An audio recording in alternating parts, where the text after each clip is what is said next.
इस news channel पर जो भी वक्ता ने कहा वो उसकी अपनी राय है, जिसकी पुष्टि नेशन न्यूज इंडिया नहीं करता। धन्यवाद।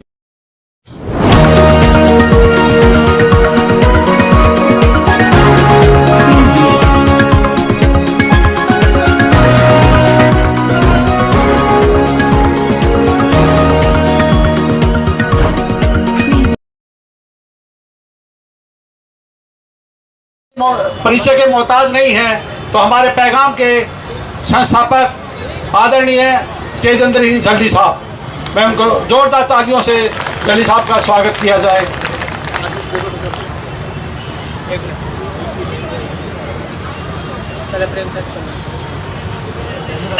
आज के इस प्रोग्राम में जो उपस्थित साथी हैं, मैं उन सब का वेलकम करता हूं और उन सब को बधाई भी देता हूं कि ऐसे मौके में जब देश में हर एरिया में हलचल मची हुई है, तो उस हलचल की संदर्भ में हमारा क्या रोल है, उसको समझने के लिए आप इधर पहुंचे, क्योंकि मेरे को बोला गया है कि 10-15 मिनट में अपनी बात को समाप्त करना, लेकिन बात को तो मैं 10-15 मिनट में ही खत्म करूंगा, लेकिन आपका ध्यान चाहता हूं, क्योंकि जो बात मैं आपके साथ करनी है, उस बात के लिए 3 डिफरेंट पहलू है। जैसा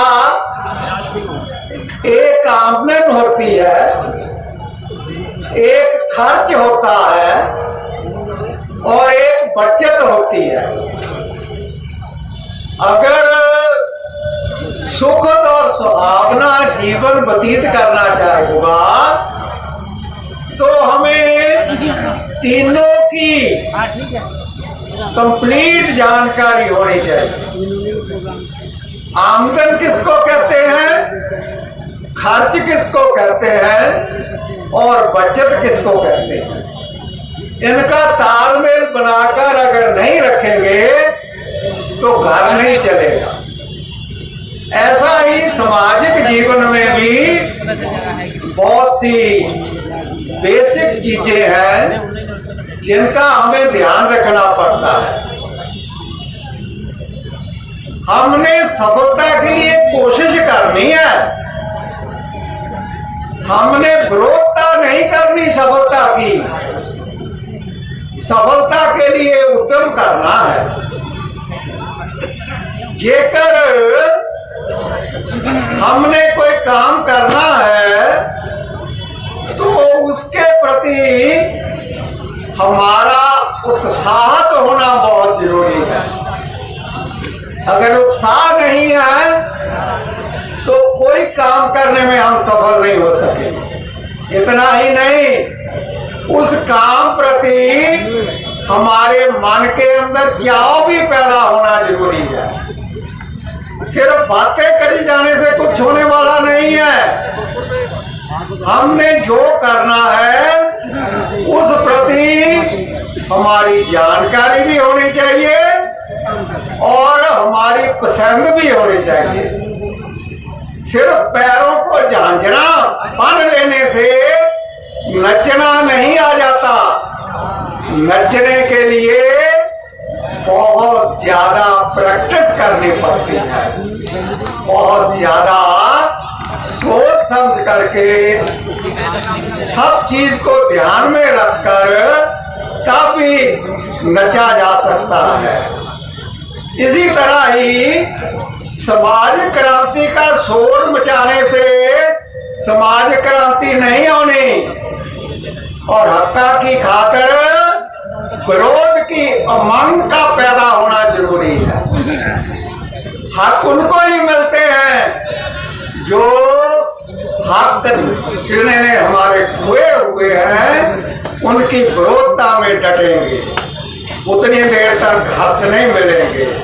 और साथ साथ त्याग, समर्पण और बलिदान की भावना भी उपजी होनी चाहिए है, और तब ही क्रांति का बीज जो उगेगा।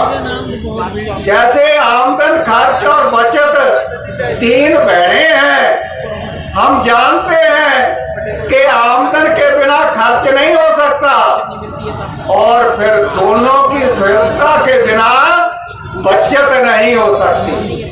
बचत के लिए आमदन पर और खर्च पर दोनों पर ध्यान देना पड़ेगा, और जितनी देर तक बचत नहीं करते उतनी देर तक हमारा फ्यूचर जो है वो सफल नहीं हो सकता। फिर भी कई बारी आमदन तो बिना जतनों से भी हो जाती है, लेकिन बचत के लिए चेचे जतन करने पड़ते हैं। आमदन को उत्साहित और बचत को कंट्रोल करना पड़ता है। संसार में लोगों की इच्छाएं तो बहुत बढ़िया बढ़िया होती हैं, लेकिन उनकी पूर्ति के लिए कोशिशों की और कोशिशों के लिए पूरा उद्यम नहीं किया जाता। और जब हम कोशिश करने की कंजूसी करते हैं तो फिर पूरियां होने में देरी लग जाती है।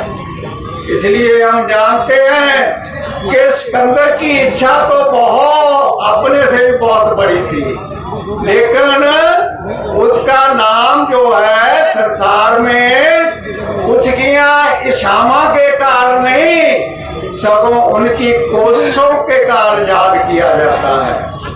मानवता का ये इतिहास रहा है कि वो भूतकाल को महान तथा वर्तमान को छोटा कर कर दिखाता है।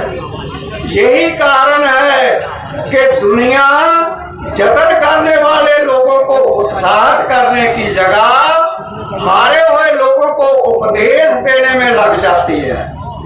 हमने मनुष्यता को नवा ज्ञान देने की जगह किसी भी ज्ञान को दोबारा देने के जतन नहीं करने, और पुराना ही सोच समझ जो है पुराने ही ढंग से कार्य करने के लिए मजबूर नहीं करे जाना चाहिए। फिर भी कुछ ना कुछ लोग ऐसे होते हैं जो हर युग में हुए हैं और आज भी हैं, जो कोशिश कर कर समुची मानवता को रास्तों के ऊपर तोड़ने के लिए जतनशील होते हैं। ये ही देखने में आया है कि जो लोगों को लोड़ से पद प्राप्त हो जाता है तो वो बाकी समाज के साथ देखियां करनियां चालू कर देते हैं। ये ही समुचे राष्ट्र की बर्बादी का कारण बनते हैं। इनकी हवस, इनकी खुदगार्जी और उनके कारण ही जो कौमें हैं वो बदनाम हो जाती हैं और संबंध और रिश्ते टूट जाते हैं और आंदोलन फेल हो जाते हैं। याद रखो, भावे हमारे पास सब कुछ, हमारे से सब कुछ भी खो लिया जाए तब भी हमारे पास अपना भविष्य निखारने के लिए अपने जतन तो हमेशा हमारे पास सुरक्षित है और हमने जतन करते रहने चाहिए। जब हमारे जतन समस्याओं को सुलझाने के लिए और मानवता की भलाई के लिए होंगे तो इंसानियत का बोलबाला होएगा। यही पैगाम की विचारधारा है, क्योंकि इस तरह ही हम सूझबूझ के क्षेत्र में समस्याओं से आगे लंघ जाना है, समस्याएं पीछे रह जाएंगी और हम आगे बढ़कर अपनी मंजिल की ओर पहुंच जाएंगे। धन्यवाद।